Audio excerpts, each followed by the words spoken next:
Buenas cabros, cabras, ¿cómo están? Los saludo en este nuevo video. Bienvenidos a una nueva sesión donde hoy vamos a revisar el temario de la prueba de transición en comprensión lectora. Intenté de todo corazón hacer esto en vivo a través de los youtubers, pero tengo problemas técnicos que aún no corrijo, así que dije ya, lo vamos a hacer grabado igual, porque en mi Instagram les he estado contando varios tips, trucos y estrategias para comenzar la preparación. En otras palabras, la invitación que estoy haciendo durante marzo y una parte de abril más o menos es sentar ciertas bases. Tenemos que dejar un piso teórico porque la preparación en comprensión lectora implica mucho entrenamiento, pero a la hora de entrenar nos van a aparecer a veces conceptos aplicados a la prueba misma. Y eso nos puede traer complicaciones si es que no hay una base teórica. Ya, esto es relevante, dado que muchos me han preguntado, profe, ¿cómo me preparo? ¿Qué es lo que tengo que hacer? ¿Por dónde tengo que empezar? Y si bien la prueba de transición es práctica, ya que mide habilidades de comprensión lectora, es inevitable, niños y niñas, darnos cuenta que existe un componente teórico al cual no le podemos hacer el quite, ¿ya? Por lo tanto, estoy ordenando de alguna manera y les he estado compartiendo, como les decía, algunas estrategias ahí en Instagram que vamos a ir profundizando aquí en los youtubers, obviamente, ¿ya?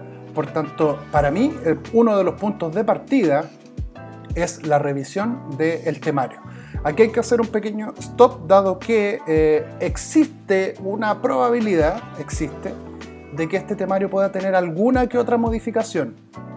Recuerden que este que está vigente es de abril del año pasado, que fue cuando se publicaron estos contenidos, entre comillas, ¿ya? El temario, y para cada prueba. Obviamente mi menester es hablar más de la prueba de comprensión lectora, pero esto pasa en todas las pruebas obligatorias y también las opcionales. ¿Qué es lo que ocurre? Puede ser que en este abril, dentro del próximo mes, ya queda muy poquito, el DEMRE haga una pequeña modificación, cosa que yo no creo que sea tan grave o tan severa.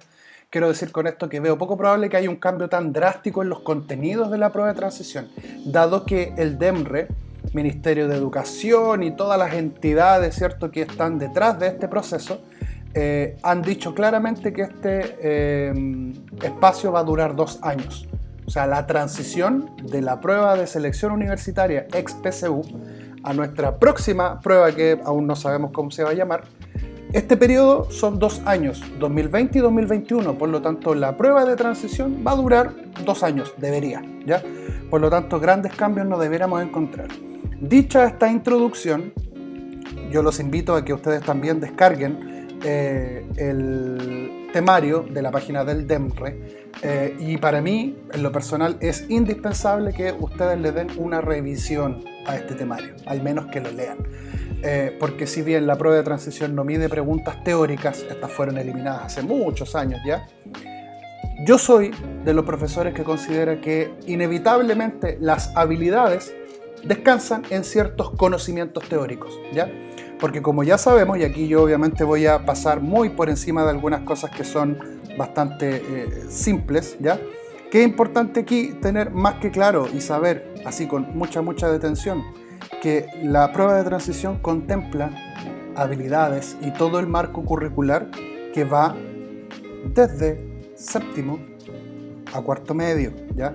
Por lo tanto, este elemento toma gran valor, ¿ya?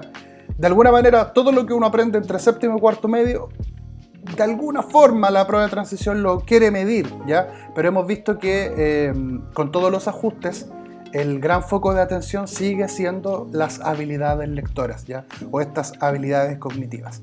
Mucho en esto no me quiero detener, ¿ya? Porque esto simplemente es parte de la introducción, la presentación y la justificación del modelo, ¿ya? De la prueba, pero lo interesante comienza aquí, comienza en este cuadro que yo he compartido en muchas ocasiones y de las cuales el año pasado conversé bastante, porque aquí está la clave, aquí está el punto de inicio, ¿ya? Es aquí donde nosotros tenemos que poner el ojo de atención para darnos cuenta de, como les he contado en un video anterior que pueden revisar y lo pueden ver por ahí, se los voy a dejar en una etiqueta. Hay 2 pilares clave en este temario. Uno, y están aquí justamente en el mismo cuadro, uno tiene que ver con los textos, ¿ya?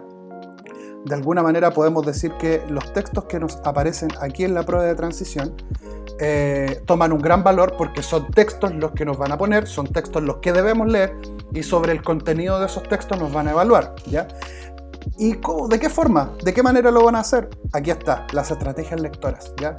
Estas habilidades cognitivas de las que yo hablo y requete contra hablo, en estas 3 dimensiones: rastrear, localizar, relacionar, interpretar y evaluar y reflexionar. Yo soy muy cargante con esto, muy majadero, puesto que cuando tú internalizas con propiedad las habilidades de estrategia lectora, estos 3 dominios que yo denomino como nivel 1, nivel 2, nivel 3, de la cual hablo ya como loro, ¿cierto?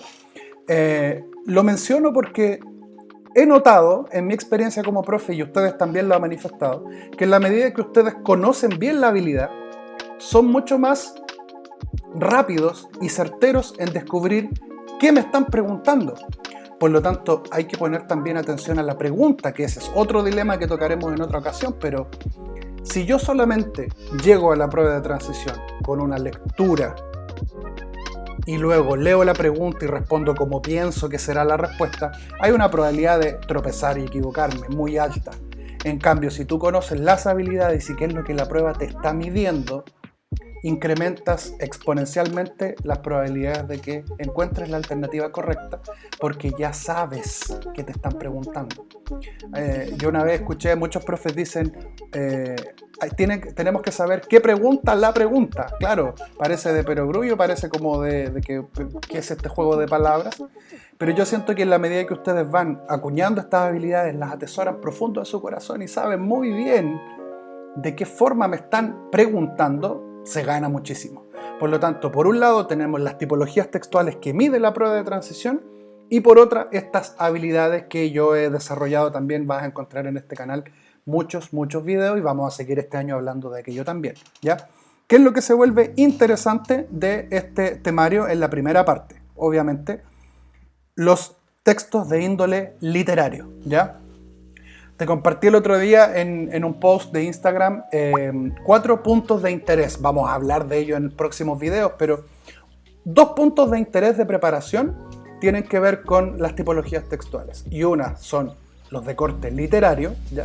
Los textos más basados en la ficción, y que nosotros ya sabemos que la prueba de transición tiene solamente 2 tipologías, ¿ya? Los textos literarios y los textos dramáticos, ¿ya? Y por otro, lo que está más abajito de este temario, que son los textos de índole no literario, ¿ya? Vamos a llegar a eso aquí. Si ustedes ponen atención al temario, se van a dar cuenta que existen conceptos que se solapan para ambas tipologías, porque tanto un texto narrativo como un texto dramático tienen algunos elementos que se comparten, como por ejemplo, conflicto, personajes, ambiente, acontecimientos, ¿ya? ¿Y qué es lo que tenemos que hacer nosotros? Tenemos que observar estos punteos y verificar si yo conozco este concepto o si la prueba de transición me pide que yo lo identifique, voy a saber cómo encontrarlo, por ejemplo.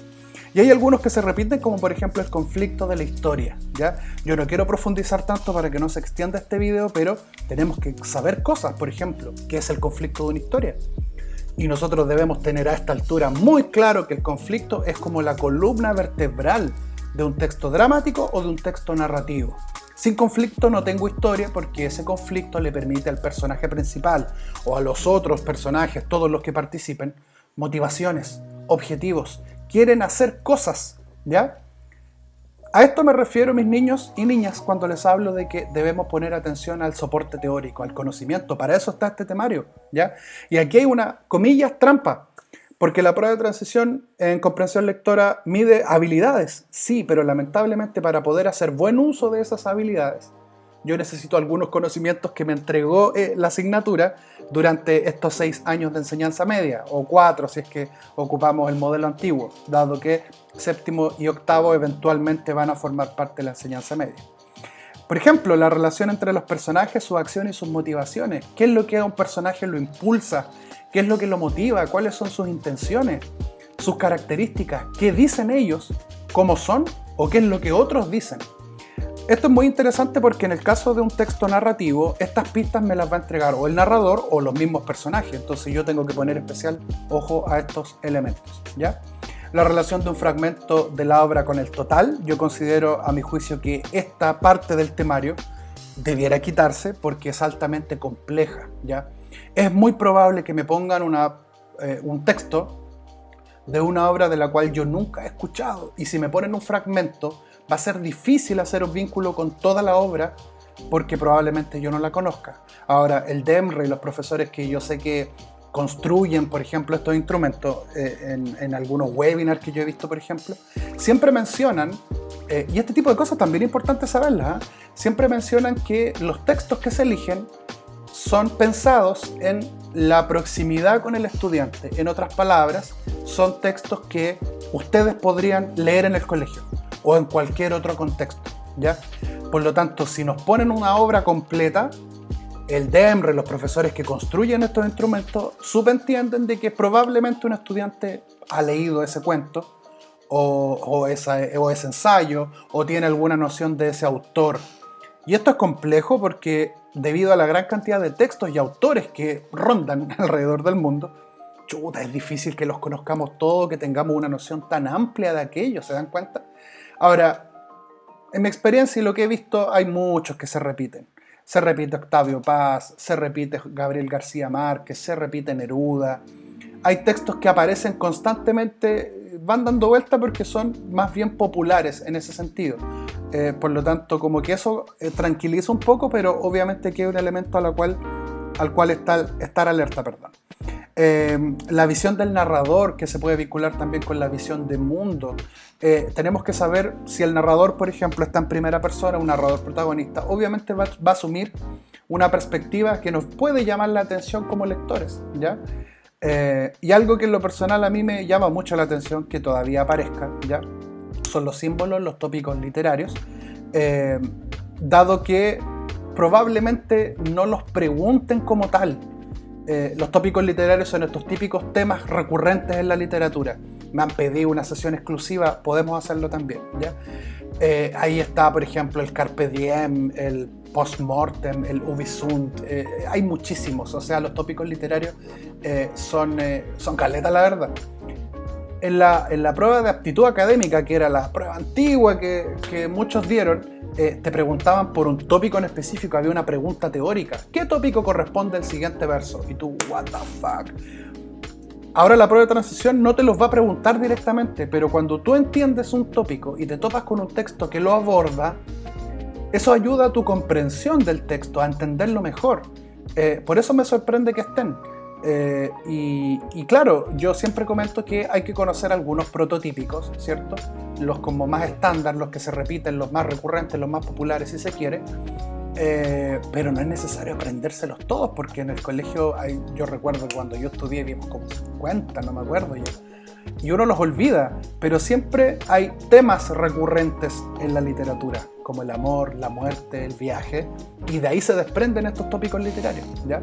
Algo obviamente que nunca debemos dejar de lado es esta noción de personaje, o los tipos de personaje, el pícaro, el avaro, el seductor, la madrastra, el científico, la bruja, bla. ¿Qué podemos sacar de aquí en resumen? Que hay conceptos que se pegan a un cierto personaje y que es muy difícil desacoplarlos, ¿ya? Hay características que ciertos personajes tienden a repetir. Y ahí es donde nosotros ponemos simplemente nuestro ojo, en esas características, por lo tanto debemos saber caracterizar un personaje. O el otro punto dice el modo en cómo se presentan las creencias, prejuicios y estereotipos. Esto es muy interesante porque hay muchas narraciones que abordan los estereotipos de una manera incluso peyorativa, o sea, son características que pueden sonar incluso ofensivas, ¿ya? ¿Qué es lo que podemos sacar de aquí nosotros? Es poner atención a la construcción que tiene el personaje y de cómo esas características salen de la realidad, porque efectivamente el ser humano construye su identidad en torno a creencias, ideologías, prejuicios o estereotipos. Prejuicios que incluso hoy en nuestra sociedad existen, como por ejemplo que un extranjero es ladrón, que nos vienen a robar el trabajo. Hay gente que lo cree en su corazón y eso es simplemente una generalidad que no tiene por qué estar tan cercano a la realidad. Sobre los prejuicios hay mucho también que decir. Sobre los estereotipos creo que mucho más. Y si ustedes se fijan y nos pasamos aquí a la parte de los textos dramáticos, aquí hay muchos elementos que se repiten y son los mismos que arriba. Símbolos, tópicos, características. Ahora, La diferencia es que el texto dramático contempla su potencial de representación en el teatro. Por lo tanto, voy a subirlo aquí para que no tope con la cámara. Fíjense, por ejemplo, en la atmósfera de la obra, cómo se construye a través de los diálogos, o por ejemplo estos conceptos tan arquetípicos de los monólogos, la acción dramática o las acotaciones que pueden aparecer en el texto escrito, por ejemplo, ¿ya? Y lo mismo ocurre con elementos escenográficos que pueden estar mencionados y que son un gran aporte dentro de un texto dramático. La iluminación, el sonido, el vestuario, la escenografía o la actuación. Recuerden que un texto dramático es escrito en papel y está pensado para eventualmente ser representado frente a un público en un teatro, y eso se conoce como obra dramática. Ya, la prueba de transición no evalúa una obra dramática, pero sí el texto dramático que puede aparecer, y pueden aparecer todos estos elementos también aquí mencionados en las acotaciones. Pasémonos ahora a otro pilar de evaluación importante que tiene que ver con los textos no literarios, que la prueba de transición denomina textos con finalidad expositiva y argumentativa, ¿ya? Aquí hay muchos conceptos teóricos que algunos olvidan y que la prueba nos va a evaluar de manera indirecta, porque obviamente nosotros sabemos que si estamos en presencia de un texto argumentativo, por ejemplo, ese texto descansa en una tesis, esa idea que el texto busca defender a través de la argumentación. Si yo no sé qué es una tesis, ni tampoco sé cómo encontrarla, ya sea explícita o implícita, voy a tropezar. Probablemente no voy a descubrirla y no voy a poder entender, ¿ya? Obviamente, elementos como la persuasión y la argumentación a partir del convencimiento con recursos emocionales es un elemento al cual tenemos que ponerle atención. Existen protoargumentos o ideas de argumento que nos buscan convencer a través de las emociones. Yo siempre comento que, por ejemplo, el miedo es un gran, comillas, argumento de persuasión, y lo pongo entre comillas porque sabemos que la argumentación se apega mucho más a lo racional, ¿ya? La emoción y lo racional son dos caminos a través de los cuales el ser humano se mueve, ¿ya? Por lo tanto, ojo y atención cuando la publicidad, por ejemplo, quiere despertar en nosotros una sensación. Eso es apelar a las emociones, a lo que una persona siente: alegría, amistad, amor, miedo. El otro día estaba viendo una publicidad de una persona que llamaba a una empresa de seguros, o sea, no como aseguradora, de alarmas, perdón, de alarmas. Y en al teléfono le decía a la operadora: sí, necesito que vengan hoy porque no quiero que me roben, no quiero que pase de nuevo.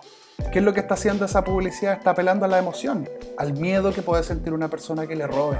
Y ese es uno de los tantos matices que podemos encontrar en los distintos, por ejemplo, textos publicitarios o propagandísticos que nos pueden aparecer. ¿Qué ocurre con las fallas en la argumentación? Lo que históricamente conocemos como falacias argumentativas. Algo que parece un argumento pero que en realidad no lo es. Y aquí la prueba de transición en su temario menciona la exageración, los estereotipos, las generalizaciones, las descalificaciones personales y viene el maldito entre otras. Esa está penca, porque hay muchas más. Las falacias argumentativas son muchísimas. Ahora, mi recomendación siempre es que al menos estas 4 que aparecen aquí, 1, 2, 3, 4, las dominemos al revés y al derecho porque tienen muchas más probabilidades. Ese entre otras es bastante maldito porque, a ver, si me vas a dar un temario, dime todo lo que me vas a preguntar, no así como tal vez. Yo encuentro que ese entre otras es ahí una trampa. El efecto que produce el uso de modalizadores. Un modalizador son pequeñas marcas en el texto que nos permiten saber cuán convencido está el autor de sus propias argumentaciones, cuán certero. Por eso dice, perdón, hay grado de certeza. Eso es saber si realmente la información que se aporta y que se construye tiene esa validez que el autor quiere entregarle. Modalizadores son: considero que, deberíamos, tener en cuenta. O sea, hay un montón de estrategias discursivas ahí, muchas más, da para largo esto también, pero sí nos permiten descubrir en lo que el autor nos dice ese grado de certeza, como menciona en la prueba de transición. Obviamente también la manera en cómo el autor organiza la información tiene un gran valor, dado que tenemos que poner especial ojo también a elementos de estructura textual. Cuando el autor jerarquiza ciertos argumentos, por ejemplo, o quiere exponer ciertas ideas, dándole protagonismo a algunas y otras tal vez un poco menos. Es importante poner ojo también. Yo te diría aquí lo que yo siempre menciono como ojo a las pistas que te entrega el texto, que a veces en muchas ocasiones se nos pasan de largo.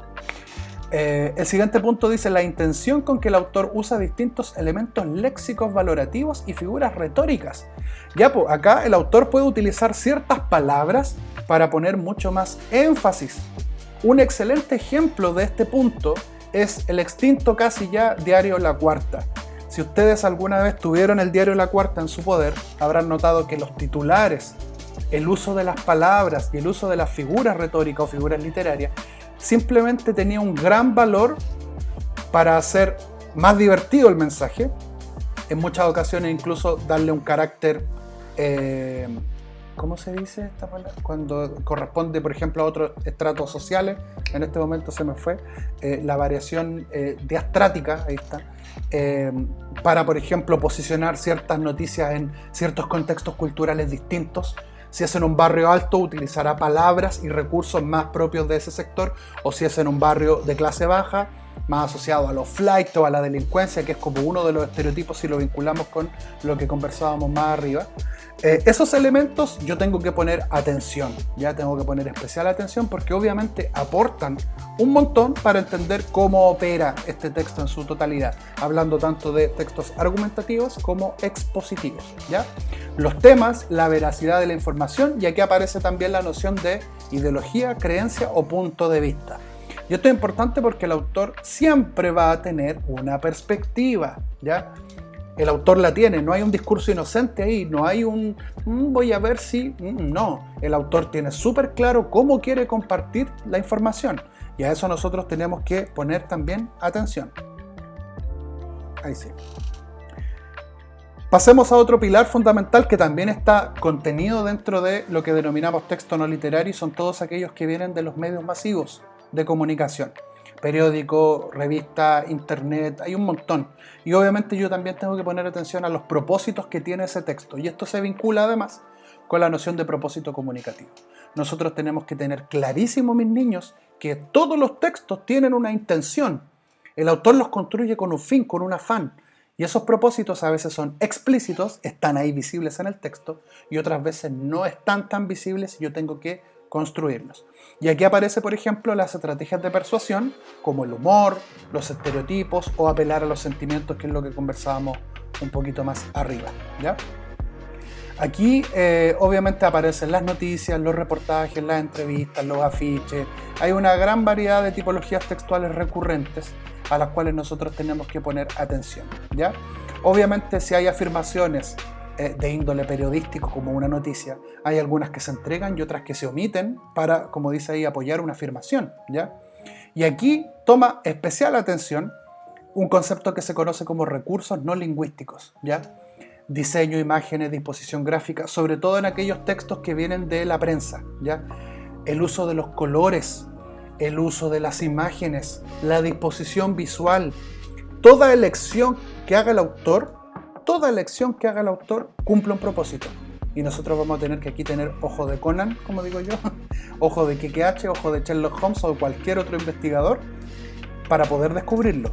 Y aquí además, por ejemplo, aparecen los recursos lingüísticos como el uso de imperativos, de órdenes. Aquí aparecen de nuevo las figuras literarias, sobre todo cuando el autor quiere utilizar algún énfasis en específico, ¿ya? Todos estos elementos, quiero decir, son un gran aporte al sentido global del texto, al tema global del texto. Obviamente aquí en el penúltimo punto habla de la influencia del contexto sociocultural, que son cuestiones altamente complejas de evaluar, pero que están en el nivel 3. El contexto sociocultural me permite posicionar ciertos elementos, sobre todo del contenido de ese texto, ¿ya? Y es muy importante también tener ojo y atención a aquello. El último punto de este dominio habla de los criterios de evaluación de las evidencias para sostener argumentos. Esto tiene que ver con la noción de base, garantía y respaldo que uno ve en tercero y cuarto medio, por ejemplo. Cómo se construyen, cómo se consolidan ciertos argumentos defendiendo a la tesis. Y aquí yo también tengo que poner atención porque estos textos, por ejemplo, de índole argumentativo que aparecen en los medios masivos, como, no sé, yo pienso de repente en las cartas al director, o en algún texto de índole informativo, periodístico, con la mirada específica del autor, puede aparecer, ¿ya? Sobre el vocabulario, el temario no nos dice mucho, ¿ya? Lo voy a poner, me fue en la bola, ahí. Sobre el temario, el vocabulario no nos dice mucho, porque lo único que nosotros tenemos que saber aquí es esta noción de sustitución léxica, que es cuando yo reemplazo una palabra por otra manteniendo el sentido global del enunciado, la frase o la oración. ¿Qué es lo único que tenemos que saber aquí? Aumentar vocabulario. Palabras a diario, anotarlas que no conozcamos, tratar de utilizarlas, trabajar mucho la sinonimia, la polisemia, los hiperónimos. Hay mucho que hablar de eso también, porque hay muchas estrategias para incrementar vocabulario. Solamente debemos tratar de llegar a la prueba de transición con el mayor posible, en la eventualidad de que nos toquen palabras un poquito más complejas, ¿ya? ¿Cómo cierra este temario? Con este elemento que para mí también es importante, que les mencionaba al principio, que son las habilidades lectoras o estrategias lectoras o habilidades cognitivas. Tiene varios nombres, pero básicamente son las 3 dimensiones que la prueba de transición evalúa y que yo, de manera bien bacán, creo que fue un acierto esa. A ver, yo no lo he visto ni en algún libro, y si algún profe lo está usando y se le ocurrió también, puede ser. No es que se me haya, que ataque de lucidez se me ocurrió, pero pensé en ponerlo en niveles, ¿ya? Y esto yo lo menciono en todos mis videos y los pongo en todas mis publicaciones, y que tiene que ver con estos niveles, ¿cierto? Nivel 1, nivel 2 y nivel 3. Porque son de distinta complejidad. El nivel 1 es el más simple, porque rastrear, localizar, no tengo nada más que encontrar información. El nivel 2 es un poquito más complejo, porque a partir de esa información que yo encontré en el nivel 1, comienzo a construir información. Y ya la cosa se pone altamente compleja en el nivel 3 de evaluar y reflexionar, porque aquí lo que hace el temario es darnos una descripción de el indicador de alguna forma. Si yo logro desbloquear este nivel, ¿cómo soy?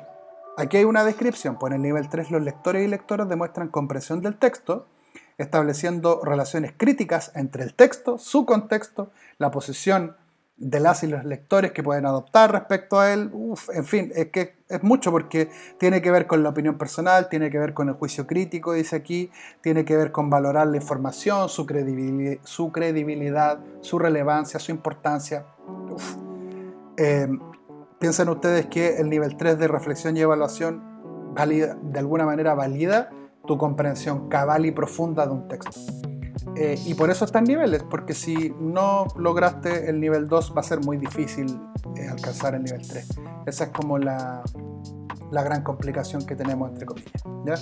Obviamente sobre esto yo voy a seguir avanzando en distintos videos y en distintas sesiones, porque aquí aparece un desglose de cada uno de ellos, te especifican de qué se trata cada una. Yo he dedicado clases completas también a hablar de estas habilidades, de cómo podemos perfeccionarlas o potenciarlas, ¿ya? Y aquí se nos acaba el temario, pues, chiquillos. Finalizo con esto para que el video dure aproximadamente su media horita, para no extendernos tanto, digo, ¿ya? Yo quiero que tú sí revises el temario, sí lo conozcas y tengas claridad, por ejemplo, estos detalles que son importantes. La prueba se divide en 2, comprensión y vocabulario, pero obviamente del total de preguntas, el 80% son de comprensión y tan solo el 20% de vocabulario. O sea, van a haber 52 preguntas de comprensión y 13 de vocabulario, ¿ya? Y obviamente aquí las preguntas de vocabulario están dentro del nivel 2 de interpretar, ¿ya? Por lo tanto, fíjense, aquí hay una proporción de cantidad de preguntas, aproximadamente, ¿ya? Entre un 25, voy a ponerlo con rojito para que se vea mejor, entre un 25 y un 35 de nivel 1, entre un 45 y 55 de nivel 2, y obviamente una vez más entre 25 y 35 de nivel 3. Eso nos quiere decir que casi la mitad de la prueba pueden ser preguntas de el nivel 2, que nosotros ya conocemos como de relacionar e interpretar, donde además está el vocabulario. ¿Se dan cuenta? Esto es sumamente interesante, porque aquí yo me tengo que dar cuenta que estoy en presencia de un desglose. Fíjense, comprensión es el 80% de la prueba y vocabulario es el 20%. Y obviamente todas las dimensiones textuales aparecen aquí, ¿ya? ¿Qué es lo que tenemos que hacer nosotros entonces? Bueno, ahí termina. ¡Pum! Poner atención, Una de las recomendaciones que yo les he hecho es organizar estas dimensiones de estudio, y yo te recomendaría que este primer mes de marzo comience a construir ese soporte teórico, ¿ya? Los conceptos que no conozcas, que aparezcan en el temario, búscalos, investígalos, pregúntalos en clase, si es que tú estás en preuniversitario o en cuarto medio, porque cuando comienza el entrenamiento, que ya leer y responder preguntas, tú vas a necesitar, gran parte de lo que hemos visto en este temario, ¿ya? La gran invitación que yo les hago entonces es a revisarlo y a estar atentos, porque eventualmente podría tener algún cambio durante el mes de abril, y si así ocurre, yo te lo voy a contar también, porque yo voy a estar muy atento a lo que ocurre. Les mando un gran abrazo, un gran saludo. Gracias por ver este video. Suscríbete, anda a darte una vuelta a todo el contenido que yo tengo en este canal y en mis distintas redes, porque ahí estoy compartiendo también mucha información que yo espero de todo corazón que te pueda servir. A revisar el temario. Nos vemos. Chao.